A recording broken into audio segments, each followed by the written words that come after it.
Abrimos el controlador.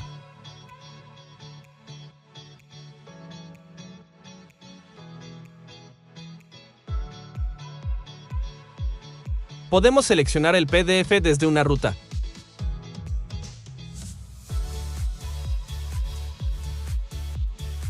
O arrastrándolo al controlador.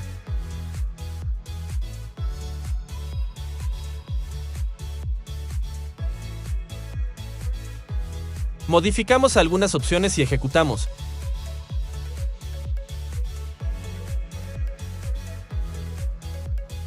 El nuevo PDF se creará en la misma ubicación que el original.